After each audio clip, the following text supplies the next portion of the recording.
Hi hello నమస్తే welcome to అమ్మా news. ఈ రోజు హిట్టాఫటా కార్యక్రమానికి స్వాగతం సుస్వాగతం. ఇవాళ ఫ్రైడే. అందరికీ తెలిసినట్టుగానే సినిమాలన్నీ రిలీజ్ కి రెడీ అయిపోతూ ఉంటాయి. ఇవాళ కూడా కొన్ని సినిమాలు ఉన్నాయి, లైక్ రూల్స్ రంజాన్, మామ మచ్చింద్ర, 800 ఇలాంటి మ్యాడ్ కొన్ని సినిమాలు ఉన్నాయి. వీటన్నిటి గురించి ఓవర్ వ్యూ కొంచెం మాట్లాడుకోవడానికి మనతో పాటు ఫిలిం రిపోర్టర్ అశోక్ గారు ఉన్నారు. సో ఆయనతో మాట్లాడి కొంచెంసేపు ముచ్చటించి అసలు వాటి ఓవర్ వ్యూ ఏందో తెలుసుకునే ప్రయత్నం చేద్దాం. హాయ్ సార్, నమస్తే. ఈ రోజు కూడా ఎవ్రీ ఫ్రైడే లాగే ఈ రోజు కూడా కొన్ని సినిమాలు రిలీజ్లోకి వచ్చాయి. దాంట్లో నుంచి ప్రధానంగా మనం ఫస్ట్ ఒక దాని గురించి మాట్లాడుకుందాము. చూస్తుంటే మనకు రూల్స్ రంజాన్ ఫిలిం అనేది అయితే కనిపిస్తుంది. రూల్స్ రంజాన్ చూసుకుంటే ఎట్లా ఉందంటే దాంట్లో హీరో అబ్బవరం గారు ప్లస్ హీరోయిన్ నేహా శెట్టి. అంటే తెలిసిన విషయమే, నేహా శెట్టి సాంగ్ సమ్మోహనుడా సాంగ్ అనేది చాలా గ్రాండ్ హిట్, 2 months నుంచి కొడుతూనే ఉంది. దీని గురించి ఒక ఓవర్ వ్యూ లాగా చెప్పండి సార్, ఈ మూవీ ఎలా ఉండబోతుంది? యాక్చువల్గా మనం చూసుకుంటే కిరణ్ అబ్బవరం చాలా రోజుల తర్వాత ఒక మంచి హిట్ తీసుకున్నాడని చెప్పాలంటే. రూల్స్ రంజాన్ అనే సినిమా ఎవరు వేసారంటే మన ఏఎన్ రత్న కొడుకు. ఫస్ట్ 2003లో ఒకటి సినిమా చేశాడు తరుణ్ తోటి. ఆ తర్వాత నీ మనసు నాకు తెలుసు అని. అప్పటి నుంచి ఇప్పటి వరకు దాదాపు 20 years తర్వాత ఆయనకు ఒక మంచి బ్రేక్ వచ్చిందని చెప్పొచ్చు ఈ రూల్స్ రంజన్ తోటి. అయితే కిరణ్ అబ్బవర్ అనేది ఆయన గతంలో ఫస్ట్ సినిమాకి మంచి వచ్చినప్పుడు కూడా ఆ తర్వాత అన్నీ కూడా యావరేజ్ టాక్ తెచ్చుకున్నాయి. కాకపోతే ఈ సినిమా ద్వారా మరోసారి తను ప్రూవ్ చేసుకోవడం జరిగింది. అయితే ఈ సినిమాతోటి దర్శకుడు జ్యోతి కృష్ణ అనే యాక్చువల్ పేరు, దీంట్లో రత్నం కృష్ణ అని చెప్పేసి కొంచెం పేరు మార్చుకోవడం జరిగింది. సో అంటే ప్రొడ్యూసర్కి సంబంధించిన కొడుకు, మీకు తెలుసు ఏఎన్ రత్నం ఎంత పెద్ద ప్రొడ్యూసర్ తెలుసు. వాళ్ళ అబ్బాయి పెద్ద అబ్బాయి సినిమా చేశాడు, హీరోగా రెండో అబ్బాయి హీరోగా చేసినటువంటి తెలుసు.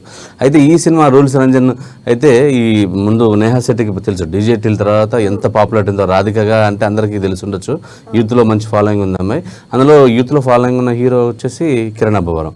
అంటే వీరిద్దరు కాంబినేషన్లో వచ్చేసరికి అందరిలో ఒక ఈగర్గా వెయిట్ చేసిన సినిమా ఎలా ఉండబోతుంది. మీరు అన్నట్టు సమ్మోహనుడా సినిమా పాట వచ్చి 2 months నుంచి ట్రెండింగ్ అవుతుంది, యూట్యూబ్లో కావచ్చు మొత్తం సోషల్ మీడియాలో. ఈ ట్రెండింగ్ తోటి ఆల్రెడీ కొన్ని సీన్స్ వీళ్ళ మధ్య వచ్చే ట్రైలర్స్, సాంగ్స్ కూడా బాగా యూత్లో మంచి క్రేజ్ వచ్చినాయి. సమ్మోహనుడా అనే సాంగ్ చూసి మూవీ నేమ్ కూడా సమ్మోహనుడా అనేనేమో అన్నట్టుగా ఒకసారి ఆలోచనలు కూడా వచ్చాయి. కాకపోతే చూసుకుంటే రూల్స్ రంజాన్ అనే ఫిలిం ఇలా కనిపిస్తుంది కదా సార్. రూల్స్ రంజాన్ అనేది ఫిలిమే ఆ హీరో కానీ ఎవరైనా ఉంటే మాత్రం ఖచ్చితంగా రూల్స్ని పాటించే విధంగా ఉండేటువంటి వ్యక్తి ఏమో అన్నట్టుగా టైటిల్ని అలా పొందుపరిచారు. అంటే ఇది నిజంగా మూవీలో రూల్నే ఫాలో అవుతూ ఉంటారా హీరో అబ్బవరం గారు? అంటే హీరో అబ్బవరం గురించి మాట్లాడితే స్టోరీ గురించి మాట్లాడుకోవాలి. యాక్చువల్గా స్టోరీ ఏంటంటే యాక్చువల్గా తిరుపతి నుంచి వెళ్ళిన ఒక వ్యక్తి, ఇంజనీరింగ్ చేసిన వ్యక్తి బాంబేలో సెటిల్ అవుతాడు. అక్కడ తనకు హిందీ రాక ఇబ్బంది పడుతుంటే క్షణాలు చూస్తాడు. తర్వాత హిందీ నేర్చుకునే ప్రయత్నంలో కావచ్చు ఆ సాఫ్ట్వేర్ కంపెనీలో ఇతని వల్ల సాఫ్ట్వేర్ కంపెనీ చాలా హెల్ప్ అవుతుంది. సో అయితే అప్పటి నుంచి ఇతను కొన్ని రూల్స్ కంపెనీ పెడతాడు. ఆ రూల్స్ తర్వాత అతను పెట్టే రూల్స్ ఎలా ఉన్నాయి, ఆ తర్వాత మేనేజర్ కూడా చాలా సపోర్ట్ చేస్తుంటాడు. అంటే అతని రూల్స్ వల్ల కంపెనీ ఎంత డెవలప్ అయింది అనేది దీంట్లో, అందుకే రూల్స్ రంజన్ అని పేరు పెట్టారు. ఆ తర్వాత ఆ క్రమంలోనే తను చదువుకున్నప్పుడు క్రష్ ఉన్న అమ్మాయి మళ్ళీ తారసపడితే, ప్రేమలో పడితే అమ్మాయిని ఎట్లయినా పెళ్లి చేసుకోవాలని చెప్పేసి అతను విలేజ్కి వెళ్ళి తను దక్కించుకున్నాడా లేదా, ఈ క్రమంలో ఆయన ఎదురైన సవాళ్ళు ఏంటి, ట్విస్ట్లు ఏంటి, తను పెళ్లి చేసుకున్న హీరోయిన్ వేరే వాళ్ళతోటి పెళ్లి చేసుకునేటువంటి సందర్భం వచ్చినప్పుడు అతను ఎట్లా బయటపడ్డాడు అనేది కథ. అయితే ఇదంతా కామెడీ వేలో చెప్పారు. ఫస్ట్ హాఫ్ వచ్చేసి ఫస్ట్ హాఫ్ మనకు బాంబేలో జరుగుతుంది. ఆ తర్వాత సెకండ్ హాఫ్ వచ్చిన విలేజ్.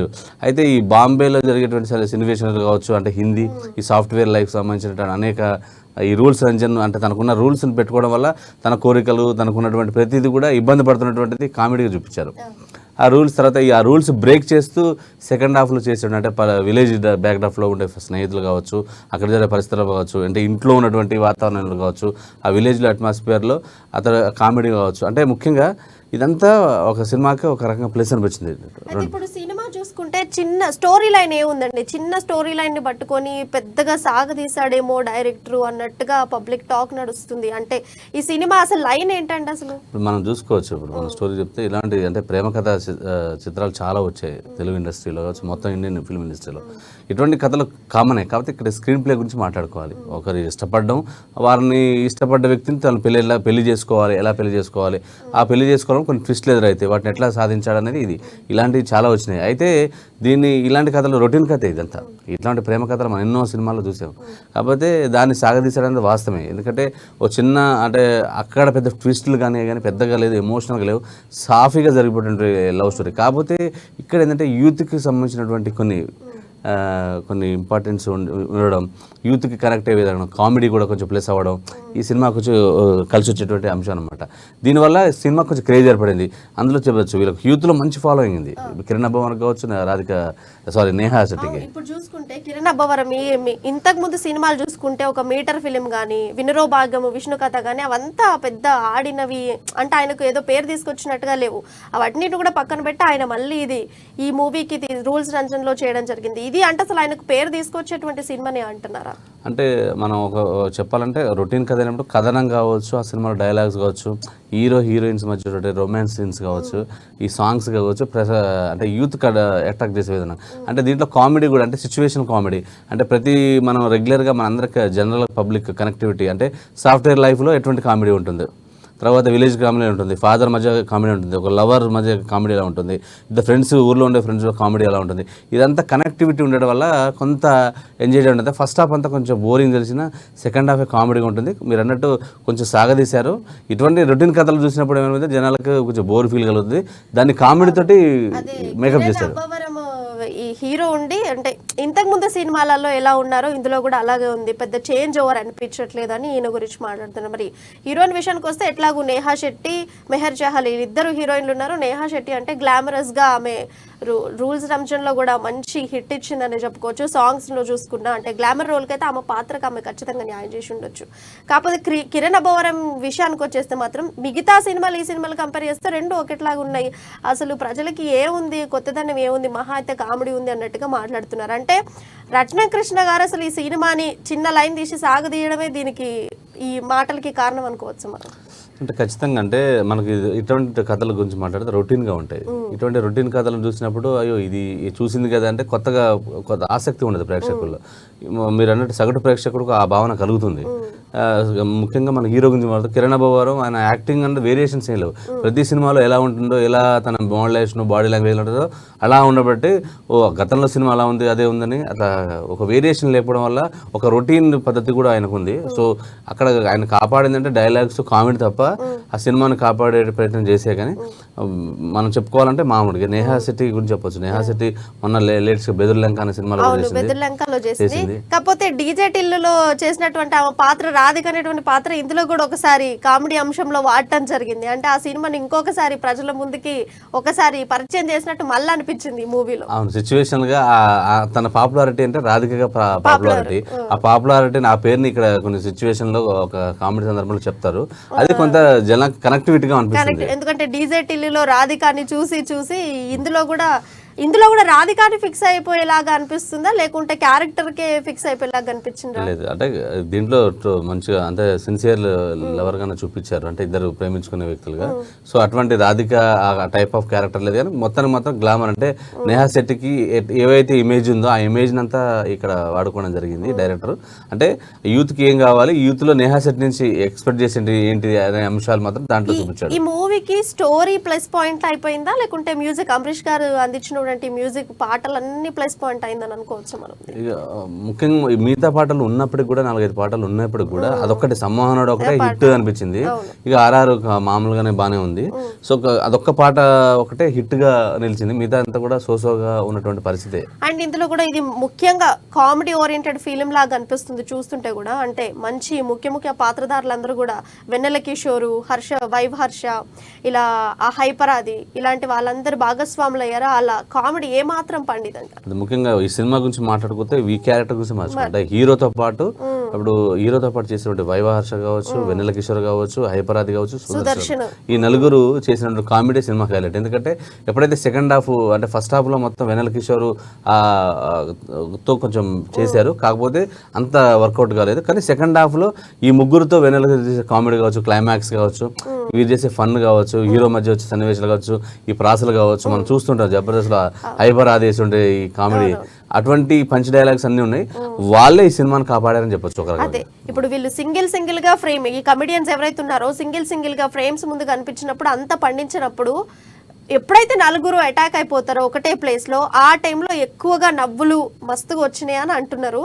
అంటే అదే ప్లేస్ అనుకోవచ్చా ఈ మూవీకి? ఖచ్చితంగా. అంటే సినిమా కామెడీ గురించి చూస్తే వీళ్ళదే గురించి మాట్లాడుకోవాలి. ఎందుకంటే వీళ్ళు చేసే కామెడీ అంతా కూడా అంటే వీళ్ళ చుట్టూ, అంటే తన ఫ్రెండ్ని ఎట్లా ఇబ్బంది పెట్టారు, ఒక ప్రత్యేక పరిస్థితుల్లో ఇబ్బంది పెడతారు. ఆ ఇబ్బంది పెట్టినప్పుడు వాళ్ళకి రివర్స్ అవుతుంది ఈ ప్లాన్ అంతా. ఆ ప్లాన్ అయ్యే విధానం కావచ్చు, వారి మాట డైలాగ్స్ కావచ్చు, అన్ని జనరల్గా న్యాచురల్గా మనం మాట్లాడుకున్నట్టు ఆ పంచ్ అంతా కూడా సినిమాకి సెకండ్ హాఫ్ని కొంచెం రిలీఫ్ ఇస్తుంది. అంటే రెగ్యులర్ స్టోరీ చూస్తుంటున్నాం కదా మనం, కామన్ రొటీన్ స్టోరీ చూసినప్పుడు ఈ కామెడీ డైలాగ్స్ కొంచెం ఫ్రెష్నెస్ని కొంచెం రిలీఫ్ని ఇవ్వడం వల్ల ప్రేక్షకులు అబ్బో సినిమా బాగుందనే టాక్ తీసుకొచ్చే విధంగా దర్శకుడు ప్రయత్నం చేశాడు. ఆ కామెడీ సినిమాకి చాలా ప్లస్ అయింది కూడా. ఇప్పుడు హీరోకి ఇచ్చినంత ప్రాధాన్యత ఈ కమెడియన్స్ అందరికి కూడా ఇచ్చేసినారు ఈ మూవీలో. ఖచ్చితంగా ఇచ్చారు. అంటే ఈ సినిమాలో ముఖ్యంగా చెప్పాలంటే ఈ కమెడియన్స్ గురించి, ఈ నలుగురు గురించి మాట్లాడుకోవాలి, ఈ ఐదుగురు గురించి ముఖ్యంగా మాట్లాడుకోవాలి. తర్వాత రమణ ఫాదర్ క్యారెక్టర్ చేశాడు, అతను కూడా బాగా చేశాడు అతని పరిధిలో. సో మొత్తానికి మాత్రం క్యారెక్టర్ ఇక్కడ ఒక హీరోకే ఇవ్వకుండా, ఒక కమర్షియల్ మీద కాకుండా ఒక స్టోరీ ఓరియంటెడ్ ఫిల్మ్గా అందరికీ ఇంపార్టెన్స్ ఉంది. ప్రతి పాత్ర పరిధిలో వాళ్ళు చేశారు. అది చేయడం వల్ల సినిమాకు కొంత ప్లస్ అయింది. ఫస్ట్ హాఫ్ పోతే సెకండ్ హాఫ్ కొంచెం కామెడీ కావచ్చు. అదే ఫస్ట్ హాఫ్ మొత్తం డల్ గా నడిచి సెకండ్ హాఫ్ లో కొంచెం కామెడీతోని మెప్పించి, అలా ఏదో నేహా శెట్టి గ్లామరస్ పాత్ర ఉండడం వల్ల, కిరణ్ అబ్బవరం తోటి నలుగురు చేసినటువంటి కామెడీ వల్ల ఈ సినిమా ఎట్టకేలకు గట్టెక్కింది అనుకోవచ్చా? ఖచ్చితంగా. అంటే ఒక రకంగా చెప్పాలంటే ఈ ఆ మధ్యలో సెకండ్ హాఫ్ లో వచ్చే ట్విస్ట్లు కావచ్చు, ఆ హీరో తన ప్రేమించిన అమ్మాయిని దక్కించుకోవడానికి చేసినటువంటి ప్రయత్నాలు, ఆ ప్లాన్లు, గేమ్, అదంతా ట్విస్ట్ కూడా కామెడీ పరంగానే ఆ ట్విస్ట్ సాగిపోతుంది అన్నట్టుగా. అవును, కామెడీ పరంగానే దాని అంతా ట్విస్ట్ ఇస్తుంటే అది ప్రతి ఒక్కటి కూడా మనం దాంట్లో మనం వెంకటేష్ సినిమాలకు సంబంధించిన పాత్ర అవన్నీ కూడా తీసుకున్నారు. గతంలో హిట్ అయిన సినిమాల వెంకటేష్ సంబంధించిన సినిమాలో ఉన్న సెంటిమెంట్ సీన్స్ తోటి ఈ సినిమా క్లైమాక్స్ పండించే విధానం కావచ్చు, అది ప్రతి ఒక్క ఆడియన్కి కనెక్ట్ అవుతూ ఉంటుంది. అంటే కంపారిజన్ చేసే వరకల్లా వెంకటేష్ లాగా ఆ పాత్రలో ఉండే, రోజా సినిమాలో ఇట్లా ఉన్నాడని, రాజా సినిమాలో ఈ పాత్ర ఉంది, ఈ పాత్ర అని చెప్పడం అనేది మాత్రం కొంత సినిమాకు ప్లస్ అయిపోయింది. ఆ కామెడీ బాగా వర్కౌట్ అయింది. ఇప్పుడు అప్పుడెప్పుడో 2003లో చేసినటువంటి డైరెక్టర్ కృష్ణ గారు ఇప్పుడు మళ్ళీ ఇన్ని సంవత్సరాల తర్వాత తీస్తే ఆయనకి హిట్ రాకపోవడం ఆయనకు బాధ కలిగించే అంశమే అనుకోవచ్చా? అంటే యాక్చువల్గా చెప్పాలంటే ఆక్సిజన్ లాంటి సినిమాలు తీశాడు, ఒక మధ్యలో సినిమాలు తీశాడు. అయితే వాళ్ళ ప్రొడక్షన్ కంపెనీ ఉంది. యాక్చువల్గా డైరెక్టర్గా ప్రయత్నం చేయాలనుకున్నారు. ఎందుకో అప్పటి నుంచి ప్రయత్నాలు చేస్తే కూడా ఆయనకు అనుకోని సక్సెస్ రాలేదు. భారీ బడ్జెట్ తో సినిమాలు చేశాడు యాక్చువల్గా, మంచి హిట్ రాలేదు. బట్ కానీ ఆ సినిమాలతో పోల్చుకుంటే రత్నంకి ఇది ఒక మంచి హిట్ అంటే, రత్నం కృష్ణకి ఇది ఒక మంచి హిట్ టాక్ తీసుకున్నట్టు చెప్పొచ్చు. మరీ ఫ్లాప్ గా అయితే చెప్పలేము, కానీ కామెడీ యూత్ అంటే ఇటువంటి లవ్ స్టోరీ నచ్చే వాళ్ళకు, కామెడీ నచ్చే వాళ్ళకు, ఇటువంటి కొత్త సినిమాలు చూడాలనుకునే వాళ్ళకు నచ్చుతుంది సినిమా. డైలీ రొటీన్ లైఫ్ లో ఉండేటివి అందులో జరుగుతూ ఉండే, అంటే నచ్చే వాళ్ళకు నచ్చుతుంది, నచ్చని వాళ్ళకు రొటీన్ లా అనిపిస్తూ ఉంటుంది. సో సినిమా అయితే ఫైనల్ గా ఓవరాల్ గా సినిమా ఎలా ఉండబోతుంది, దానికి మీరు ఎన్ని హిట్ ఆఫ్ అట్టా అంటే ఏం చెప్తారు? అంటే మనం హిట్ ఆఫ్ అట్టా అని చెప్పే కంటే కూడా దీంట్లో ముఖ్యంగా మాట్లాడితే హిట్ ఆఫ్ అట్టు గురించి చెప్తే ఒక రకం చెప్పాలంటే ఒక మంచి జనాలను ఒప్పించేటువంటి పాత్ర ఉంది. అంటే ఇటువంటి సినిమాలకు అంటే మనం ఫస్ట్ రోజే చెప్పలేము దీంట్లో. ఎందుకంటే కొంతమంది ఆడియన్స్కి నచ్చేది అంటే, ఎక్కువ శాతం ఆడియన్స్ మనం గమనించిన ప్రకారం ఈ పబ్లిక్ టాక్లు తెలుసుకునే విషయం ఏంటంటే, మనం ఆలోచించింది సినిమాకి ఇప్పుడు 5 ఉంది, దానికి రేటింగ్ 2.5 ఇవ్వచ్చు. అంటే జనాల్ని రొటీన్ స్టోరీ కథనంతో, కామెడీ తోటి, సాంగ్స్ తోటి కొంచెం బోర్ కొట్టించకుండా సినిమాని తీసుకెళ్లే ప్రయత్నం చేశాడు. కాబట్టి కొంత సినిమాకి గత సినిమాలతో పోలిస్తే రత్నకృష్ణ ఈ సినిమాలో కొంచెం తను నిలబెట్టి తను ప్రూవ్ చేసుకోవడానికి హెల్ప్ అయింది. ఈ సినిమా ద్వారా ఆయనకు మంచి అవకాశాలు, మంచి పేరు అటువంటి అవకాశం అయితే పక్కాగా ఉందని చెప్పొచ్చు. ఆయనకైతే ఇప్పుడు కిరణ్ అబ్బవరంది చూసుకుంటే మళ్ళీ వరుసగా ఆయన సినిమా లిస్ట్ లో ఇదొకటి యాడ్ అయింది, కానీ హిట్ లిస్ట్ లో ఇంకా యాడ్ అవ్వలేదు అని అనుకోవచ్చు కదా? లేదు, ఖచ్చితంగా. ఎందుకంటే దీంట్లో ముఖ్యంగా కిరణ్ అబ్బవరం ఎవరు వచ్చిన ప్రేక్షకులు వస్తే Kiran Abbavaram phasor, Neha Shetty hero heroines చూసే థియేటర్స్కి వస్తారు. అటువంటిది కిరణ్ అబ్బవరం మీరు అన్నట్టు వినరో బాగా ఇటువంటి సినిమాలు చేశాడు ఆయన. గత 2 సినిమాలు పోయాయి. సో ఈ సినిమా ఏంటంటే ఆయనకు మాత్రం ఒకటి యావరేజ్ టాక్ తెచ్చుకున్నటువంటి ఉంది. అయితే అతనికి కొంచెం ఇది ఒక రకమైన ప్లస్ పాయింట్. ఎందుకంటే మరీ బోరింగ్ అయితే లేదు. ఈ వారంలో రిలీజ్ అయిన ఇంకో ముఖ్య విషయం చెప్పుకోవాలంటే, ఈ వారంలో రిలీజ్ అయినటువంటి 6 సినిమాల్లో కూడా ఈ సినిమాకు కొంచెం ఒక బెటర్ టాక్ ఉంది. మ్యాడ్ తర్వాత ఈ సినిమాకి కొంచెం బెటర్ టాక్ ఉంది. కాబట్టి ఈ రెండే ఉన్నాయి కాబట్టి చాయిస్, ఇప్పుడు ఆడియన్స్ చాయిస్ కూడా ఇదే, ఈ 2 సినిమాలు అవుతాయి. ఇప్పుడు ఫ్యామిలీ పరంగా అందరు నవ్వుకోవడానికి వెళ్ళాలన్నా, యూత్ పరంగా నవ్వుకోవడానికన్నా కూడా టైం పాస్ కోసం ఈ మూవీకి అయితే ఖచ్చితంగా. అంటే యూత్ కూడా బాగా బ్రహ్మరథం పడతారు. అంటే వాళ్ళకి కావాల్సిన అంశాలన్నీ దీంట్లో ఉన్నాయి. కాబట్టి ఈ కిరణ్ అబ్బవరానికి మరో ఆయన తన లిస్ట్ లో ఒక బెటర్ మూవీలో ఇది ఒకటి చేరుతుంది. హిట్టా ఫట్టా అనేది మాత్రం చెప్పాలంటే మనకు వీకెండ్ వరకు వెయిట్ చేస్తే తెలుస్తుంది. అవును, ఈ మూవీ గురించి చూసుకుంటే కిరణ్ అబ్బవరము, నేహా శెట్టి అని మాట్లాడుకున్నాం. మెహర్ చాహల్ అనేటువంటి ఇంకో హీరోయిన్ కూడా ఉన్నారు. అసలు ఆమెకి ఏ రకమైన ప్రాధాన్యత కలిగినటువంటి ప్లేస్ ఇచ్చారు, అసలు ఆమె ఏ రకంగా చేశారు? మెహర్ చాలకు పెద్దగా ఉన్నటువంటి పాత్ర ఏమీ ఇవ్వలేదు, బట్ కానీ తను ఈ సినిమాలో వన్ ఆఫ్ ది ట్విస్ట్ కోసం వాడుకున్నారు. అయితే చివరిలో వెనల్ కిషోర్ తన్ని ప్రేమించి పెళ్లి చేసుకుంటాడు. అసలు ఇతను చేసుకోవాలనుకున్న అమ్మాయి అటు వెనల్ కిషోర్ చేసుకొస్తాడు. అయితే ఏ క్రమంలో జరిగిందని మనం ఆ స్టోరీ రివీల్ చేస్తే ప్రేక్షకులకు కూడా ఇబ్బంది. సో అది స్క్రీన్ మీద చూడాలి. బట్ కానీ ఆమెకు పెద్దగా ప్రాధాన్యత పాత్ర లేదు. కేవలం ఒక పాత్రకి ఆ పాత్రను ఎవరైనా చేసొచ్చు కాబట్టి, కానీ ఆ అమ్మాయికి ఇచ్చారు కాబట్టి సో తన పాత్ర పద్ధతిలో మంచిగా నటించింది ఆమె. రైట్, ఇప్పుడు మనము ఇంకో మూవీ గురించి మాట్లాడుకుందామండి. కొత్తగా ఇప్పుడు మన సుధీర్ బాబుది మామ మచ్చింద్ర ఫిలిం వచ్చింది. ఈషా రెబ్బా హీరోయిన్ తోటి మామ మచ్చింద్ర ఫిలిం ఉంది. అండ్ దీనికి ఇంకొక స్పెషల్ ఏంటంటే మన అమృతంలో యాక్ట్ చేసినటువంటి వ్యక్తి హర్షవర్ధన్ దీనికి డైరెక్షన్ చేయడం నిజంగా మంచి అంశం అని చెప్పుకోవచ్చు. అంటే ఈ మూవీ ఎలా ఉండబోతుంది అసలు? ఇది చూస్తుంటే డ్యూయల్ రోల్ కూడా కాదు. ఒకప్పుడు మన ఎన్టీఆర్, సీనియర్ ఎన్టీఆర్, దాని తర్వాత మన మొన్న జయలవ కుష, జూనియర్ ఎన్టీఆర్, వీళ్ళందరూ త్రిబుల్ రోల్స్ వీల్ చేశారు. సడన్ గా సుధీర్ బాబు 3 రోల్స్ వచ్చేసరికి అసలు జనాలు తీసుకోగలుగుతారా? సుధీర్ బాబుని 3 రోల్స్ అంటే ఓల్డెన్ డేస్ లో ఉండే సుధీర్ బాబు, నవే డేస్ లో ఉండే సుధీర్ బాబు అలా తెరకెక్కించాడు డైరెక్టర్. అసలు ఇది ఎంతవరకు సాధ్యపడింది? ఈ మూవీని అసలు ఎలా చూడగలం చెప్పండి. మామ మచ్చింద్ర గురించి మాట్లాడుకుంటే డైరెక్టర్ హర్షవర్ధన్ గురించి మాట్లాడుకోవాలి. ఆయన మంచి రైటర్గా మీకు తెలుసు, మనం ఒక మంచి నటుడుగా ప్రూవ్డే, మంచి రచయిత కూడా మంచి ప్రూవ్డే, డైలాగ్ రైటర్గా చాలా సినిమాలకు రాశాడు, పెద్ద పెద్ద సినిమాలకు కూడా రాశాడు. ఈ సినిమాకి దర్శకత్వం కూడా వహించాడు, అతనే డైలాగ్స్ అతనే దర్శకత్వం వహించాడు. అయితే ఈ సినిమాకి వచ్చి సుధీర్ బాబు మన ట్రిపుల్ రోల్ చేశాడు. సో దీంట్లో ఏంటంటే ఒక ఓల్డ్ గెటప్ చేశాడు, ఒక లావుగా ఉన్నటువంటి వ్యక్తి పర్సన్ చేశాడు, ఒక మామూలుగా రెగ్యులర్గా ఉన్నటువంటి పాత్ర చేశాడు. అంటే 3 వేరియేషన్స్ చూపించడానికి ప్రయత్నం చేశాడు.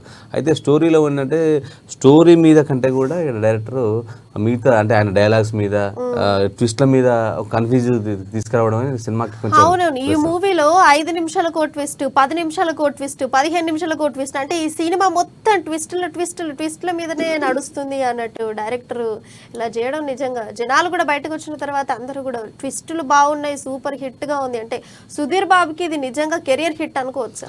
అసలు ముఖ్యంగా సుధీర్ బాబు ఇవన్నీ గురించి ట్విస్ట్ల గురించి మాట్లాడడం, మనం ఒక కథ గురించి మాట్లాడుకున్నాం. అసలు యాక్చువల్గా సుధీర్ బాబు సినిమాకి వస్తే సుధీర్ బాబు దీంట్లో ఒక స్వార్థపరుడు అనమాట. అంటే డబ్బు ఆస్తి కొట్టేయాలని అని తన సవితి తల్లి చెల్లెల్ని కూడా చంపాలనుకుంటాడు. అయితే ఈ టైంలో ఏం చేస్తారంటే ప్రతి ఒక్కరిని తనకు అప్పుడే తను ఎదిగినాక కూడా తన పిల్లలు పుడతారు, ఆడపిల్ల పుడితే తనకు శత్రుచేషం వల్ల ఎట్లయినా ఎప్పటికైనా ముప్పు ఉంటుంది. ఎందుకంటే తను చేసినటువంటి దుర్మార్గాలు తను వెంటాడితే తన కుటుంబాన్ని తీస్తుందని పిల్లలు మార్పు చేస్తాడు. ఆ మార్చినప్పుడు చేసే ఈ ప్రయత్నాలు డబ్బు కోసం ప్రతిసారి ఎదుగుతున్న కొద్దీ అతను పెరుగుతున్న కొద్దీ చేసే మోసాలన్నీ కూడా ఆయనకి రివర్స్ అవుతాయని చెప్పేసి శత్రుశేషం లేకుండా చేయాలనే ప్రయత్నంలో ఎన్నో మాయలు చేస్తుంటాడు. అందుకే చేస్తూ ఉంటాడు. చివరికి దానివల్ల ఏమైంది, దానివల్ల ఎన్ని ఇబ్బందులు పడ్డాడు, దానివల్ల కుటుంబం ఎట్లా ఇబ్బంది పడింది, తను ఏం నేర్చుకున్నాడు అనేది సినిమా చెప్పే ప్రయత్నం చేశాడు. కాకపోతే ఇదంతా మీరు చెప్పాలంటే అంత కన్ఫ్యూజ్ చేశాడు. ఓల్డ్ గెటప్లో సుధీర్ బాబుని చూపించి, యంగ్ నుంచి చూపించి దాంట్లో మేనమామ పోలికలతో 2 క్యారెక్టర్లు సృష్టించాడు. అది లావుగా ఉన్నటువంటి వ్యక్తి, తర్వాత మామూలుగా స్లిమ్గా ఉన్నటువంటి వ్యక్తి. దీంట్లో ఈ పాత్రలో ట్విస్ట్లు ఎక్కువ ఇచ్చారు. మీరు అన్నట్టు 10 నిమిషాలకు ఒక ట్విస్ట్. అంటే స్టోరీలో అసలు వాస్తవంగా చెప్పాలంటే స్టోరీ మీద కాన్సన్ట్రేషన్ చేయాల్సింది అనిపించింది. అసలు స్టోరీ లైన్ ఏ విధంగా తీసుకున్నారు, అసలు ఎట్లా చేద్దామని, అంటే ఒక రకంగా చేద్దాం అనుకోని ఒక రకంగా మలుపు తిరిగిందా, లేకుంటే అసలు స్టోరీ ఏం చేయాలను? అసలు ఫస్ట్ సుధీర్ బాబుని సినిమాలో విలన్ గా చూపించడానికి ప్రయత్నం చేశాడు. అసలు ఆ పాత్రకు సుధీర్ బాబు వేరు చేసినా బాగుండేది. అనవసరంగా సుధీర్ బాబుని చూపించి కన్ఫ్యూజ్ చేశాడు ఆడియన్స్ ని. సుధీర్ బాబే మళ్ళీ వేరే 2 పాత్రలు సృష్టించాడు. అంటే సుధీర్ బాబుని అంటే చూసేవాళ్ళకి కూడా అంటే హీరోగా ఒక మామూలు హీరోగా చూసినటువంటి వ్యక్తిని అంటే పాజిటివ్ హీరోగా చూసిన విలన్ గా చూపించే ప్రయత్నం చేశాడు. తన వల్ల తను ఏమనుకున్నాడో తన లక్ష్యం ఏంటో కానీ అది కొంత జనాలు జీర్ణించుకోలేకపోయారనేది నాకు అనిపిస్తుంది. రెండోది ఏంటంటే తను ఇలాంటి సినిమాలు చాలా వచ్చాయి, ఎటువంటి కథలు అంటే హర్షవర్ధన్ లాంటి రైటర్ చేసేటప్పుడు ఎంతో ఎక్స్ట్రాడినరీగా ఉండని ఎక్స్పెక్ట్ చేస్తారు.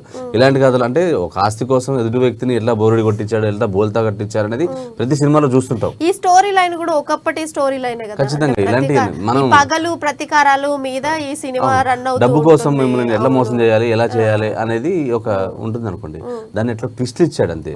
ఇటువంటి సినిమాలు చూసాం. ఆ స్టోరీ మీద కంటే కూడా ఆయన ఎక్కువ డైలాగ్స్ మీద, లోతైన సంభాషణ మీద, ప్రాసల మీద వీటి మీద ఆయన ఎక్కువ ఇంపార్టెన్స్ ఇచ్చినట్టు అనిపిస్తుంది. అంటే మూవీ చూస్తే ఒకప్పుడు మూవీ తీస్తే ఎలా ఉంటుందో ఆ స్టోరీ లైన్ తీసుకొని చేశారు అంటే ఇప్పటి వాళ్ళకు ఈ జనరేషన్ కి ఇది కొంచెం నచ్చుండకపోవచ్చు అనే అసలు నచ్చి ఉండకపోవచ్చు అని ముఖ్యంగా అంటే మొత్తంగా ఇప్పుడు మన హీరోయిన్స్ చేశారు డ్యూయల్ మన ఎవరు ఈషా రెబ్బా అని ఒకటి మృణాలి రవి అని చెప్పేసి చేశారు.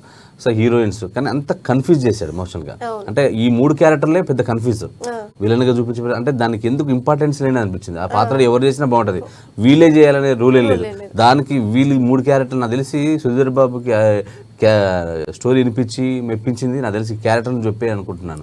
ఎందుకంటే స్టోరీ లేదా వాళ్ళకి మీరు ఇలా ఉంటారు అంటే ఆయన అందుకే క్యారెక్టర్లు ఉంటాయి, 3 వేరియేషన్లు ఉంటాయి, 3 రకాలుగా మీరు ఒకటేసారి ఒకటే స్క్రీన్ మీద ఒకటే ఫిలిం లో 3 రకాలుగా చూపించడం అంటే జనాలకు ఖచ్చితంగా నచ్చొచ్చు. ప్లస్ కొత్తదనం కూడా ఉంటది అని చెప్పేసి ఆయనది అది మసిబుసి బారడికాయ చేసి అలానే చేసినట్టు అనిపిస్తుంది. ఎందుకంటే ఆ క్యారెక్టర్లు ఎవరు చేసినప్పుడు అంటే మనం ఎప్పుడైనా ఇట్లాంటి ద్విపాత్రం కానీ ఇప్పుడు 3 పాత్రలు చేసినటువంటి సినిమాలు కూడా ఇంపార్టెన్స్ ఉంది స్టోరీలో, కానీ దీనికి ఇంపార్టెన్స్ లేదు, స్టోరీకి పెద్దగా లేదు.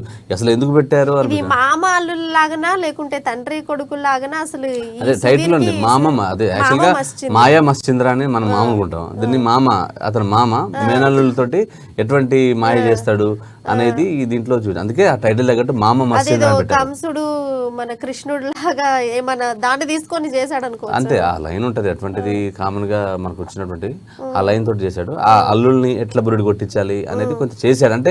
అంటే పిల్లల కోసం ఆస్తి కోసం అతను ఎదుగుతున్న క్రమంలో కూడా అది కొంచెం చేశాడు. అదంతా ట్విస్ట్లు ఆ ముఖ్యంగా చేసిన ఇదంతా కూడా మన పాత సినిమాలలో మామ అల్లుడి పగ ఉండనే ఉంటది. అంటే ఈ ఆస్తి అంతస్తుల కోసం కొట్లాట జరగడం అంటే వేరే అంటే డ్యూయల్ రోల్ గా త్రిబుల్ రోల్ గా చేయడం కంటే కూడా డిఫరెంట్ పర్సన్స్ ని పెట్టి కూడా మేనల్లులాగా మావల్లాగా పెట్టి కూడా ఇది వరకు సినిమాలలో జరుగుతూ వచ్చింది. ఓల్డెన్ డేస్ ఫిలిమ్స్ లో చూస్తా వస్తూనే ఉన్నాము. ఇక్కడ స్పెషల్ ఏంటి అంటే సుధీర్ బాబే మామ, సుధీర్ బాబే అల్లుడు, అంటే అసలు ప్రజెన్స్ స్క్రీన్ ప్రజెన్స్ వచ్చినప్పుడు జనాలు అసలు ఆయన్ని తీసుకోగలిగారు అసలు. అదే అక్కడే కన్ఫ్యూజ్ ఉంది ఈ క్యారెక్టర్లు సృష్టించడంలోనే. ఫస్ట్ నుంచి అల్లుళ్ళు కూడా మామ పోలికలతో పుడతారనేది చెప్పించే ప్రయత్నం కూడా దాని ఏదో బలవంతంగా జనాలకు ఎక్కించే ప్రయత్నం చేశారు. ఆ పోలికలు ఉండాల్సిన అవసరం లేదు చేస్తుంటే ఇదే క్యారెక్టర్ చేసినా బాగుండేది, లేదా ఫుల్ లెంత్ ఆ క్యారెక్టర్ అయినా బాగుండేది. ఈ మూడిట్లో ఏదో ఒక రోల్ చేసినా బాగుండేదేమో అనేటువంటిది ప్రజలకు అనిపించింది. కాకపోతే క్యారెక్టర్ ఈ 3 పాత్రల్లో చూసుకుంటే మన సుధీర్ బాబుది లావుగా ఉన్నటువంటి పాత్ర ఎప్పుడు చూడలేదు కాబట్టి అది కొత్తగా అనిపిస్తుంది. మిగతాదంతా సేమ్ టు సేమ్. ఒకటేమో లావుగా ఉండేటువంటి పాత్ర, ఇంకొకటి ఎంగేజ్ లో ఉన్నప్పుడు ఒక 6 ప్యాక్ పాత్ర. అసలు ఇది ఒక డిఫరెంట్ గా చేసి ప్రజలకు డిఫరెంట్ ధనం చూపిద్దామని అసలు ధనం కూడా మిస్ అయిపోయినటువంటి. ఖచ్చితంగా అంటే ముఖ్యంగా మనం మాట్లాడుకోవాల్సిందంటే అతను మంచి రైటర్ యాక్చువల్ గా. ఆ రైటింగ్ బాగుంది దీంట్లో, రైటింగ్ డైలాగ్స్ కావచ్చు, లోతైనటువంటి సంభాషణలు కావచ్చు, అన్ని బాగుంది. డైరెక్ట్ చేయడంతో పాటు అందులో యాక్టింగ్ చేశాడు. అదే అంటే ఇది కూడా ఆయన కొంత మైనస్ ఏమో అనిపిస్తుంది, ఎందుకంటే ఫుల్ లెంత్ క్యారెక్టర్ అయింది కూడా దీంట్లో. స్టార్టింగ్ స్నేహితుడిగా పనిచేస్తాడు సుధీర్ బాబుకి. ఇది ఒక రకంగా బోరింగ్ అనిపిస్తుంది. అదే మనం ఆ ట్విస్ట్లు అవి క్యారెక్టరైజేషన్స్ అవి అర్థం చేసుకునే లోపు మళ్ళీ ట్విస్ట్ మనం అనుకున్నాం. ప్రతి 15 నిమిషాలకు ఒక ట్విస్ట్ ఉండడం వల్ల అసలు ఏం చూస్తున్నాం ఏమైతుంది అసలు ఏదో బోరింగ్ స్లోగా జరిగేది. ఇది ఓవరాల్ గా హిట్ అనుకోవచ్చా ఫట్ అనుకోవచ్చా? ఒక రకంగా మనం హిట్ ఆర్ ఫట్ అని మనం ఒక రోజులో తేల్చలేం, కానీ మొత్తానికి అయితే బోరింగ్ అయితే కలిగించాడు. అతనికి స్టోరీ మీద ఇంపార్టెన్స్ పెట్టుంటే బాగుండేది. సుధీర్ బాబు కూడా తన పాత్ర చేశాడు, కానీ ఫైనల్ గా స్టోరీ అల్టిమేట్ గా స్టోరీ బాగుంటే ఏ హీరో అయినా ఏ ఫేస్ అయినా చూస్తారు. కాకపోతే ఇక్కడ 3 పాత్రలను ఆయన ఒప్పించినప్పటికీ కూడా ఈ స్టోరీ మాత్రం విఫలమయ్యాడు చెప్పడంలో. ఈ మూవీలో హీరోయిన్ ఈషా రెబ్బికి అసలు ఎలాంటి పాత్ర ఇచ్చారు? అసలు ఆమె ప్రాధాన్యత ఎక్కువ ఉందా లేదంటే ఒకప్పుడు అంతకుముందు ఆధారత సినిమాతో వచ్చినటువంటి అమ్మాయి తెలుగు అమ్మాయి అయినప్పటికీ కూడా ఆమెకి ఎన్ని మూవీలు చేసినా అసలు పేరు రావట్లేదు. అసలు ఈ మూవీ కనీసం పేరు ఉన్నట్టు పేరన్నా తెచ్చిపెడుతుంది అంట. ఈషా రెబ్బా కానీ మృణాలి కానీ వీళ్ళిద్దరు కూడా ఫుల్ లెంత్ ఉన్నాయి క్యారెక్టర్స్. అంటే సెకండ్ హాఫ్ ఫస్ట్ హాఫ్ నుంచి మొదలు పెడితే ఫుల్ లెంత్ క్యారెక్టర్సే. తన పాత్ర పరిధిలో చేసింది, కానీ ఇంపార్టెన్స్ తనకి ఇట్లాంటి సోషల్ మీడియా పాపులర్ అని రీల్స్ చేస్తుంటుంది ఆమె. అటువంటి క్యారెక్టర్ కనుక విలాసంగా పెరిగేటువంటి క్యారెక్టర్ ఇచ్చారు. దాంట్లో తను బాగానే చేస్తుంది. మృణాలు ఏమో సాంప్రదాయ పద్ధతిలో పెరిగే అమ్మాయిగా చూపించే ప్రయత్నం చేశారు. మొత్తానికైతే బాగానే ఉంది, కానీ ఈ స్టోరీ ఇంపాక్ట్ వల్ల వాళ్ళకు కూడా తేలిపోయినటువంటి పరిస్థితి ఉంది. ఈ ముగ్గురిని చూపించేసరికి ఈ 2 చూపించేసరికి వీళ్ళకి కొంచెం మైనస్ అయ్యి కూడా అయిపోయి అంటే ఆ డైరెక్టర్ ఎందుకంటే ఆ క్యారెక్టర్ల మీద ఇంట్రెస్ట్ ఉంటుంది కదా. ఈ 3 క్యారెక్టర్ల మీద చూపించే అంటే మేనల్లులకు వాళ్ళు వీళ్ళు మృణాలి రవి కావచ్చు, ఈ అమ్మాయి కావచ్చు, వీళ్ళ స్నేహితుల పిల్లలు యాక్చువల్గా ఈషా రెబ్బా వీళ్ళని వాళ్ళ అల్లు మేనల్లు ప్రేమిస్తారు. ఈ ట్విస్ట్ లో వాళ్ళు చూపించే విధంగా కావచ్చు, ఈ క్యారెక్టరైజేషన్ వల్ల కూడా తేలిపోయింది కొంత. ఈ ఓవరాల్ గా ఈ మూవీకి మీరు ఇచ్చే రేట్స్ ఏమంటారు? యాక్చువల్గా అంటే మనం ముఖ్యంగా అన్ని విషయాలు అన్ని కోణాలు ఆలోచించారు. మ్యూజిక్ కూడా కొంత సినిమాకి ప్లస్ అవ్వలేదు, కొంచెం ఆర్ఆర్ అవన్నీ కూడా కొంత ఒక సోసోగా ఉన్నటువంటి పరిస్థితి చూసాం. సుధీర్ బాబు క్యారెక్టరైజేషన్లో గందరగోళం ఒకటి, స్క్రీన్ ప్లేలో గందరగోళం, స్టోరీలో గందరగోళం, ఒక డైలాగ్స్ మాత్రమే బాగున్నాయి, దీంట్లో లోతైన డైలాగ్ ఉన్నాయి. మిగతా క్యారెక్టర్లు కూడా అంతగా చేసే విధంగా ఏం లేవు. సో అందులో ఈయన ఫుల్ లెంత్ క్యారెక్టర్ చేయడం ఎన్ని కొన్ని మైనస్లు సినిమా కనిపించింది. ఓవరాల్గా ఈ సినిమాకి మనం 5కి 1.5 ఇవ్వచ్చు ఓవరాల్ రేటింగ్ మాత్రం చేస్తుంది. Right, thank you Ashok garu, thank you so much. Right, ఇది వాళ్ళ హిట్టా ఫటా కార్యక్రమం. ఇప్పుడు మేము చెప్పింది ఏదైనా మా అభిప్రాయాలు మాత్రమే. మీ అభిప్రాయాలు తెలియాలంటే మీరు థియేటర్లోకి వెళ్ళి చూడాల్సిందే, మీకు సెల్ఫ్గా ఒక అభిప్రాయం రావాల్సిందే. రైట్, ఇది వాళ్ళ కార్యక్రమం. మరో వారం మరో హిట్టా ఫటా కార్యక్రమంతో మీ ముందుకు మళ్ళీ వచ్చి కలుద్దాం. అంతవరకు సెలవు, నమస్తే.